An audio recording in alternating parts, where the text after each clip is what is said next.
Hello दोस्तों, आपका स्वागत है केडी स्टडी मंत्रा पे। आज हमारी ज्योग्राफी की सीरीज का 13वां पार्ट है। इसमें भी हम एनसीईआरटी के नोट्स क्लास 6 से लेकर क्लास 8 तक के जानेंगे। और जो ज्योग्राफी होती है, ज्योग्राफी है हमारी जो ज्योग्राफी सीरीज है वो प्रत्येक परीक्षा के लिए है, तो ये नहीं है किसी गिनी चुनी परीक्षा के लिए, इसलिए सभी इसको देख सकते हैं।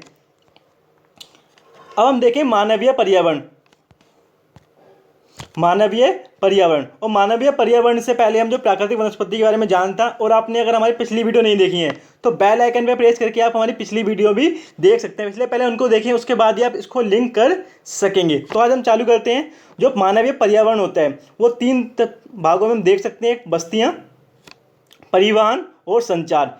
हम मानवीय पर्यावरण को इस आधार पर देख सकते हैं। सबसे पहले हम देखते हैं बस्तियाँ। बस्तियाँ क्या होती हैं? बस्तियाँ वह स्थान होती हैं जहाँ पर क्या होते हैं, जहाँ पर लोग रहते हैं। उन स्थानों को हम क्या कहते हैं? बस्तियाँ कहते हैं, जहाँ पे लोग रहते हैं। और उसके बाद क्या होती हैं? बस्तियाँ क्या होती हैं? दो प्रकार की होती हैं, एक स्थायी बस्ती, एक अस्थायी बस्ती। जो हम देखते हैं, जो घुमंतू प्रजाति के जो हम लोग का सुना है, वो क्या होते हैं, कहीं पे किसी विशेष मौसम के लिए आते हैं और फिर कुछ दिनों बाद चले जाते हैं। तो जो उनकी जो बस्तियाँ होती हैं वो कैसी होती हैं? वो अस्थायी बस्तियों का निर्माण करते हैं, क्योंकि उनको थोड़े दिनों के लिए ही रहना होता है।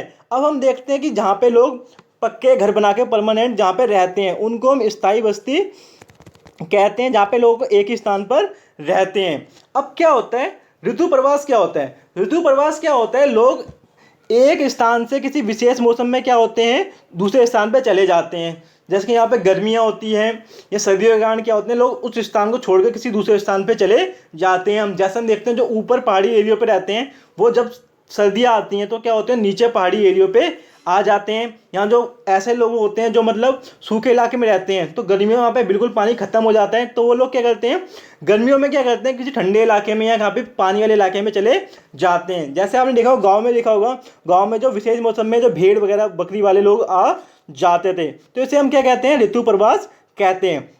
अब जो ग्रामीण बस्तियाँ होती हैं, ग्रामीण बस्तियाँ दो प्रकार की होती हैं। कौन कौन सी? एक सघन होगी जिसमें घर पास पास होंगे, और दूसरी कौन सी होगी? प्रकीर्ण होगी, जिसमें घर क्या होंगे? दूर दूर होंगे। और गांव में हम देखते हैं, गांव में क्या होते हैं, घर थोड़े पास पास, और सघन में क्या होते हैं, जो प्रकीर्ण होती है उसके घर थोड़े दूर दूर होते हैं। अब नगर क्या होते हैं? नगर जो होते हैं थोड़े छोटे होते हैं, और जो शहर होते हैं, शहर क्या होते हैं, उनसे बड़े होते हैं।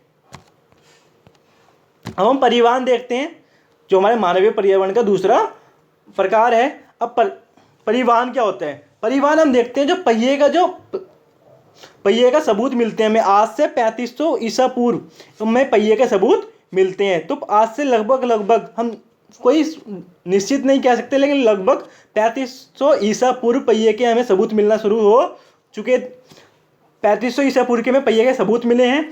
इसमें हम देखते हैं, पहले जो परिवहन के लिए उपयोग हम किससे करते थे? पहिए का करते थे, जिसपे कुछ भी लकड़ी के लट्ठों पे या किसी भी चीज़ पे हम क्या करते थे, नीचे पहिए लगा लेते थे। पहिए पत्थरों के भी होते थे और लकड़ी के भी हो सकते थे। अब इन पे क्या करते हैं लोग, इन पे सामान रखे ले जाते थे। लेकिन क्या हुआ, फिर बदलाव आया, और बदलाव आने के बाद क्या हुआ, लोगों ने जंतुओं का उपयोग चालू कर दिया परिवहन के लिए, और फिर इसमें काफ़ी विकास होता रहा। जब लोगों ने जंतु का प्रयोग किया तो काफ़ी जो पहिए का जो उपयोग था उससे काफ़ी गति आई। लेकिन आधुनिक समय में हम देखते हैं परिवहन में काफ़ी तेज़ी आई है। आधुनिक समय में हम पहले साइकिल देख सकते हैं, कार, बस, जहाज। उसके बाद जैसे हम हवाई जहाज़ की बात करते हैं, हवाई जहाज़ से क्या होता है कि हम कहीं पे भी काफ़ी आसानी से पहुंच सकते हैं। तो हम देखते हैं परिवहन जो पुराने समय में जो पहिए चालू हुआ था, वर्तमान समय पे काफ़ी आधुनिक हो चुका है, कि हम हज़ारों किलोमीटर की भी दूरी बड़े मिनटों में हम क्या कर सकते हैं? पूरी कर सकते हैं। अब हम देखते हैं जो ग्रामीण लोग होते हैं, ग्रामीण लोग क्या होते हैं? पर्यावरण के अनुसार अपना जीवन यापन करते हैं। हमने देखा होगा, जो ग्रामीण लोग होते हैं वो क्या होते हैं, उनकी जो बहुत से रीति रिवाज, उनके बहुत से प्रतीक क्या होते हैं, उनके पर्यावरण से ही जुड़े होते हैं। तो हम कह सकते हैं जो ग्रामीण लोग होते हैं वो पर्यावरण के अनुसार जीवन यापन करते हैं। अब लामा क्या होता है? हम लामा यहाँ पे देख सकते हैं। लामा क्या होता है? एंडीज पर्वत पे जो दक्षिण अफ्रीका में है, वहाँ पे परिवहन के लिए इसका प्रयोग किया जाता है, और इसको कहा जाता है ये ऊँट जैसी ही प्रजाति है, इसलिए यहाँ पे शुष्क मौसम में ये काफ़ी लाभदायक होती है। तो लामा का एंडीज पर्वत पे दक्षिण अफ्रीका में प्रयोग किया जाता है परिवहन के लिए। अब याक हम सब जानते हैं, और याक का क्या होता है? तिब्बत में प्रयोग किया जाता है, किसके लिए? परिवहन के लिए। अब जब मार्ग देखेंगे, सड़क मार्ग, जल मार्ग, वायु मार्ग, तो 3 प्रकार के मार्ग देख सकते हैं, एक सड़क मार्ग, जल मार्ग और एक वायु मार्ग।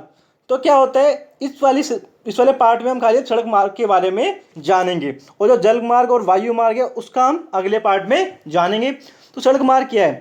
सड़क मार्ग कहाँ पे पाए जाते हैं? मनाली में। सड़क मार्ग क्या होता है? जो कहीं पे जाने का सड़क का उपयोग कर सकते हैं थल में हम एक स्थान से दूसरे स्थान जाते हैं तो उसको हम क्या कहते हैं? सड़क मार्ग कहते हैं। अब जो मनाली से जो लेह का रास्ता है, अब वो क्या है? दुनिया का सबसे ऊंचा सड़क मार्ग है। जो मनाली से ले जाता है मार्ग, वो क्या है? दुनिया का सबसे ऊंचा सड़क मार्ग है। अब ये क्या है? स्वर्ण चतुर्भुजीय मार्ग। अब ये स्वर्ण चतुर्भुजीय मार्ग कौन सा है? हम ये देख सकते हैं यहाँ से लेके और ये पूरा ये चतुर्भुज के समान बना हुआ है। तो जो ये प्रमुख महानगर किन किन को जोड़ता है? मुंबई को, दिल्ली को और कोलकाता को। ये क्या होता है? आपस में जोड़ता है। कौन सा? ये स्वर्ण चतुर्भुजीय मार्ग। अब जो क्या होता है, जो ये मार्ग है, अब हम देखते हैं जब ये इतना बड़े पैमाने पे चतुर्भुज के समान बना हुआ है, इस पे क्या होते हैं? काफ़ी सारे जो प्रमुख नगर भी आते हैं। तो इस पर कौन कौन से प्रमुख नगर आते हैं? सबसे पहले हम देखते हैं दिल्ली यहाँ पे आता है। उसके बाद मुंबई आता है। उसके बाद हम चेन्नई देख सकते हैं। उसके बाद हम कोलकाता, और उसके तो हम यहाँ पे दिल्ली, मुंबई, चेन्नई, कोलकाता, अहमदाबाद, बेंगलुरु, भुवनेश्वर, जयपुर, कानपुर, पुणे, सूरत, गुट्टर, विजयवाड़ा और विशाखापट्टनम, हम इन सब को क्या देख सकते हैं? ये सब क्या होते हैं? ये सब जितने भी ये प्रमुख नगर बताए हमने, जो ये स्वर्ण चतुर्भुजीय मार्ग है, इसी पे आते हैं। और ये प्रमुख कौन से नगर को, जो महानगर को जोड़ते हैं? मुंबई को, दिल्ली को और कोलकाता को। ये क्या होता है? जो स्वर्ण चतुर्भुजीय मार्ग है ये जोड़ता है। तो काफ़ी बड़े पैमाने पे इसको देख सकते हैं।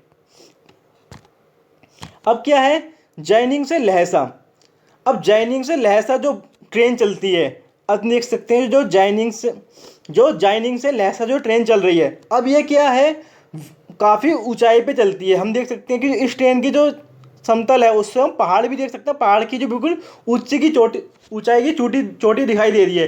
तो हम कह सकते हैं जो ये ट्रेन है काफ़ी क्या ऊंचाई पर चलती है। और ये समुद्र तल से क्या होती है? लगभग 4000 मीटर की ऊंचाई पर चलती है। और जिसका सबसे ऊंचा बिंदु है वो कौन सा है? 5072 मीटर का इसका सबसे ऊंचा बिंदु है। तो हम देख सकते हैं जो ये जैनिंग से लहसा जो ये ट्रेन चलती है काफ़ी ऊंचाई पे चलती है, इसको हम साफ देख सकते हैं। Thank you for watching. हमारी एनसीईआरटी की ज्योग्राफी की सीरीज को देखने के लिए धन्यवाद। आप और हमारे जो इसी वीडियो का जो अगला पार्ट है वो भी जल्द आएगा। और आपने अभी तक हमारे चैनल सब्सक्राइब नहीं किया है तो आज हमारे चैनल सब्सक्राइब करें, जिससे क्या हो, एक तो आप हमारी पुरानी वीडियो देख पाएँ और आप जो हमारी नई वीडियो आएंगे उनके आपको नोटिफिकेशन मिल सके। थैंक यू, धन्यवाद।